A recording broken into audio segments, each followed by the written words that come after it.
کمرے میں داخل ہوتے زیب، ایاز صاحب اور فاطمہ بیگم چاروں نے ان کی زور آزمائی اور آخری لفظ سنے تھے۔ اس نے دیوار پر لگی بڑی سی اینٹیک گھڑی پر نظر ڈالی تھی۔ اتنے بڑے حال نما کمرے میں گھڑی کی ٹک ٹک کی آواز خوفناک دہشت بکھیر تھی۔ کرسی پر بندھے وجود کی سانسیں حلق میں کہیں گھٹ چکی تھیں، اور مقابل بیٹھے شخص کی سرخ انگارہ آنکھیں اور ہاتھ میں دبی سگریٹ کا دھواں چاروں طرف پھیلتا موت کا سا سناٹا پیش کرتا سامنے کرسی سے بندھے 25 سالہ لڑکے کو دہلا کر رکھ گیا تھا۔ ڈیڈ مجھے بچا دیں پلیز، ڈیڈ مجھے بچا دیں۔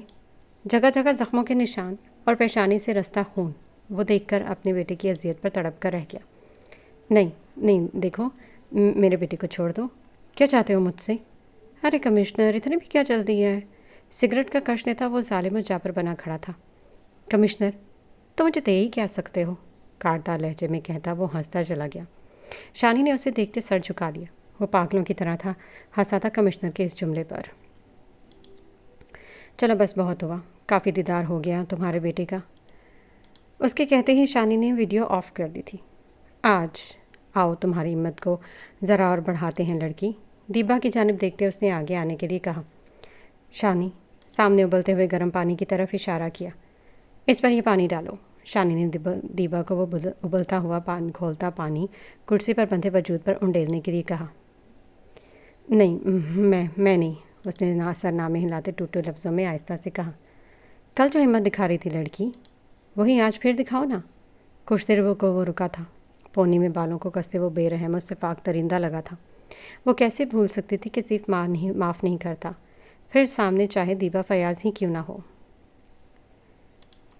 آئی ایم سوری، میرے بات کرنے کا طریقہ غلط تھا، پر میرا کام۔ اپنی غلطی تسلیم کرنے کے ساتھ وہ اپنی ہر دھرمی پر ابھی بھی کام تھا۔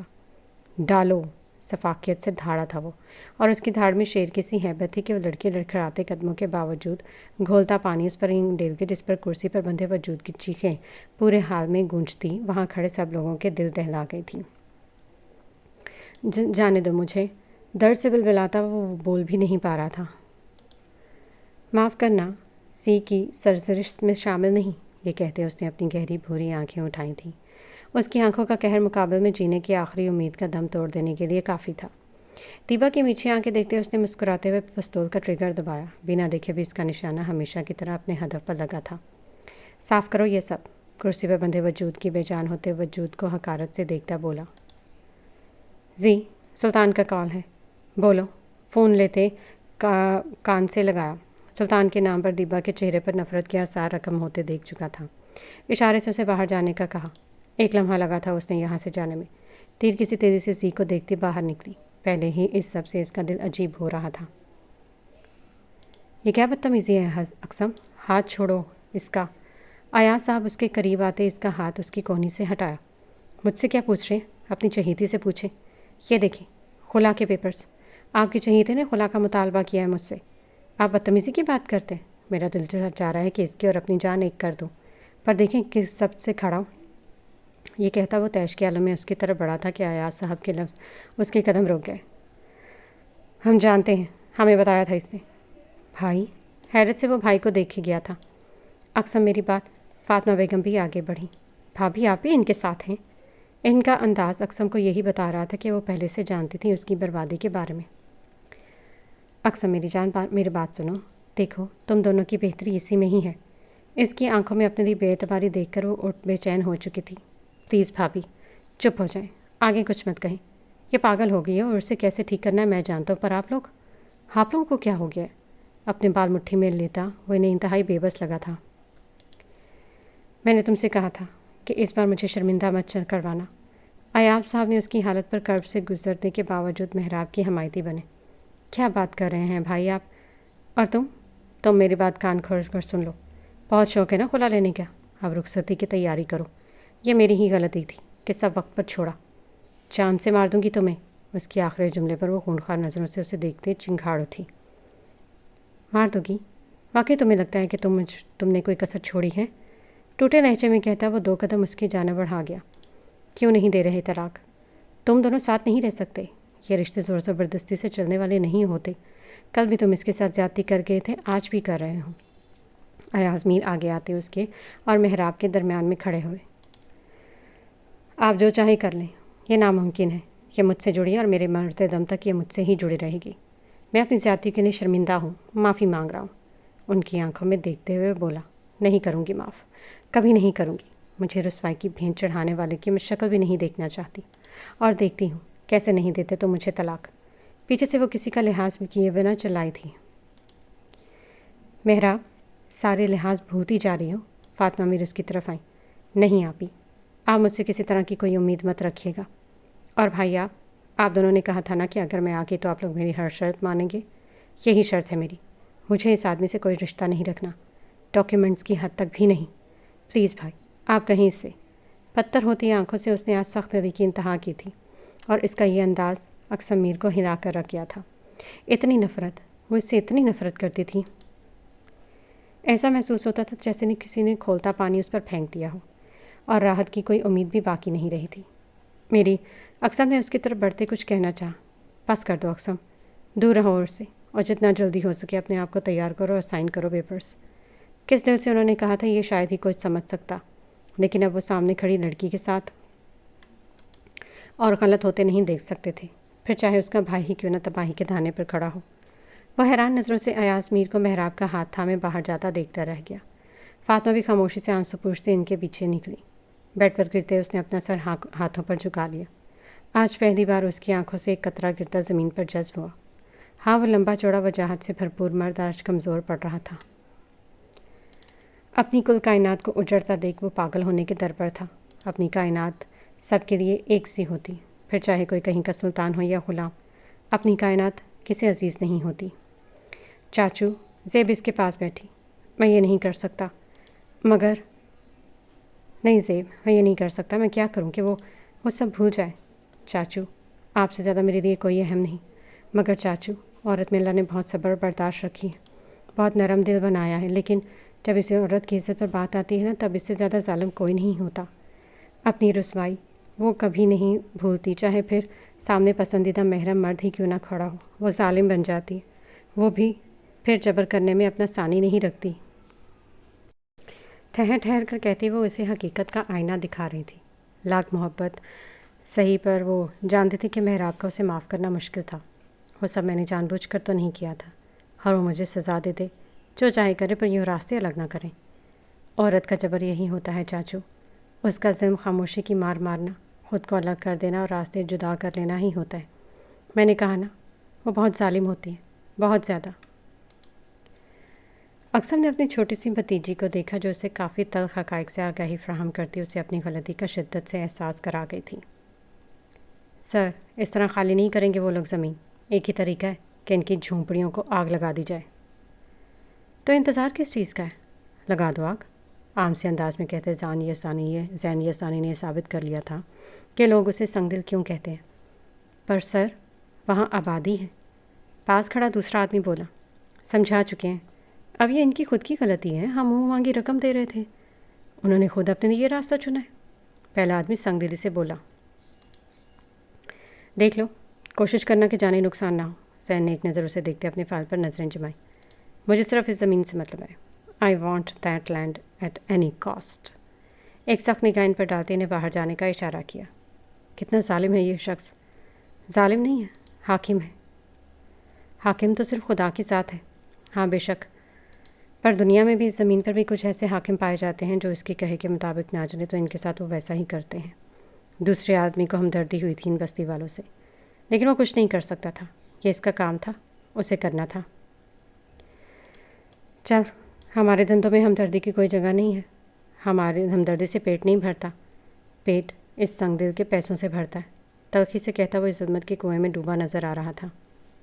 یونیورسٹی سے اپنی کلاسز لیتی وہ جلدی چھٹی لے کر نکلی تھی. بہت سوچ سمجھ کر وہ گاڑی عالم ولا کے انٹرپرائزز کے رستے پر موڑ چکی تھی. السلام علیکم، مجھے مسٹر غزوان عالم سے ملنا ہے. مضبوط لہجے میں کہتی وہ ایک پل اپنے آپ کو اس کے روبرو جانے کے لیے تیار کر رہی تھی. میم، آپ ویٹنگ ایریا میں انتظار کریں، سر ابھی میٹنگ میں ہے. جیسے ہی فری ہوتے میں آپ کو بتاتی ہوں. ریسیپشنسٹ نے غزوان کے سیکرٹری سے بات کرنے کے بعد مسکرا کر اسے دیکھتے انتظار کرنے کا کہا. اوکے شور، وہ مسکرا کر کہتے سر ہلا گئی. آدھا گھنٹہ گزر چکا تھا. اس نے ایک مرتبہ ہاتھ میں پہنی گھڑی پر نظر ڈالی جہاں 12 بج رہے تھے. ویٹنگ ایریا میں بیٹھے دو نفوس اسے دیکھتے آپس میں کچھ کھسر پھسر کرتے ہنس رہے تھے. اس نے گھورتے ہوئے ان دونوں آدمیوں کو دیکھا جو اس سے عمر میں کئی بڑے لگتے لیکن اخلاق سے گری یہ حرکت کرتے کافی چھوٹے ظاہر ہو رہے تھے۔ وہ بس خاموشی سے گھورتی اپنا چہرہ دوسری طرف پھیر گئی۔ فون پر بات کرتا وہ ویٹنگ ایریا کی طرف نکل آیا جب اس کی نظر انا پر پڑی، اور یہ منظر بھی اس کی آنکھوں سے چھپ نہیں سکا تھا۔ کال کٹ کرتا وہ ایک لہجے میں ان تک پہنچتا ان آدمیوں کے ان کے درمیان حائل ہوتا کھڑا ہوا۔ یہاں کیا کر رہی ہو؟ وہ بھی اسے دیکھتی کھڑی ہو چکی تھی۔ بابا آپ جائیں، اندر کچھ ٹیسٹ ہونے آپ کے، میں جب تک یہاں بیٹھی ہوں۔ اب رات ساتھ سے کہتی وہ انہیں ایکسرے روم میں چھوڑتی خود باہر ویٹنگ ایریا میں آ بیٹھی تھی۔ کافی دیر وہاں بیٹھے رہتے، بور ہوتی وہ اٹھ کر باہر آ گئی۔ کوریڈور میں ٹہرتی اسے کسی کی دبی دبی آواز سنائی دی جو سیدھی طرف سے مڑتے ایک بند دروازے سے آ رہی تھی۔ تجسس کے ہاتھوں مجبور ہوتی وہ آہستہ آہستہ قدم دروازے کی جانب موڑ گئی۔ یہاں کون ہو سکتا ہے؟ اسٹوریج روم لکھا دیکھ۔ وہ ایک لمحے کے لیے ٹھٹکی لیکن پھر ہمت کرتی آگے بڑھ کر دروازہ کھول گئی۔ آگے کا منظر اس کے پیروں کے نیچے سے زمین کھینچ گیا تھا۔ پھٹی آنکھوں سے مقابل کھڑے شخص کے ہاتھ میں پسٹل اور زمین پر گرے وارڈ بوائے کو دیکھ وہ چکرانے لگی تھی۔ میر، آہستہ سے بولو۔ آہستہ سے اس کے لبوں سے ٹوٹے پھوٹے 3 الفاظ ادا ہوئے تھے۔